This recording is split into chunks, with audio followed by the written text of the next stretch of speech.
you know how we're all working to understand what's our purpose, why are we here, and how can I open up to a flow state so that I can do what I really want to do, so I can express my power and so forth. And I've been working with emotions, gosh almighty, since 1972, which is a long, long time. And recently, I'm still writing books and seeing clients and all this sort of stuff. So being in a flow state, being able to just get in there and do what I want to do or what I'm drawn to do is really important. And I recently started taking two courses. One is for giving a TEDx talk in which I'm planning to do in December, and the other is in developing my coaching business in a slightly different direction. And they both have these enormous amounts of work that you have to do. I had no idea that TEDx talks are so particular, their particular genre. And and what I discovered is that I'm in a flow state most of the time. Other people in the class are going, "Oh, I'm procrastinating, or I'm afraid, or this is really hard," and I'm going, "What is it that we need to do? Boom, let's do it," sort of thing.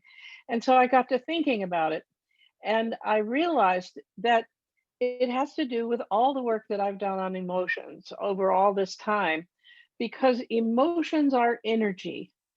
And we are at a time, I think, going to assume you'd agree with me, we're at a time where we're recognizing our essence as energy beings. We're really recognizing it more than we ever have.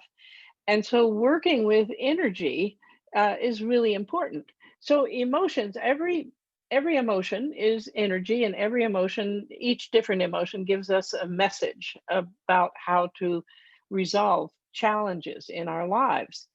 And the ideal is that you have an experience and emotion comes with it. You turn around and say, "Oh, this experience is trying to teach me something. What is it?" Use the message from the emotion to help you. Learn the lesson, turn the emotion loose so that the energy of the emotion goes through, right?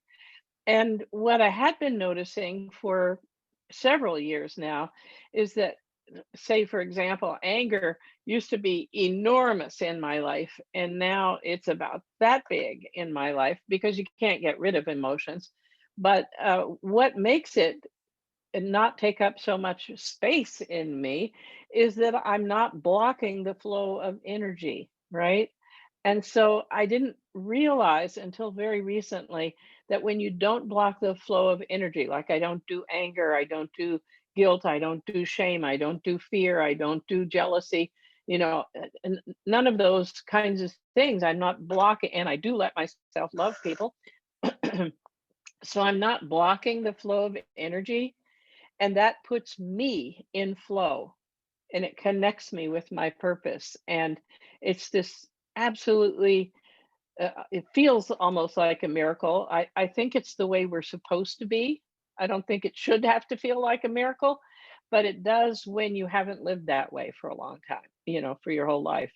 And that's what I've been playing around with and noticing lately.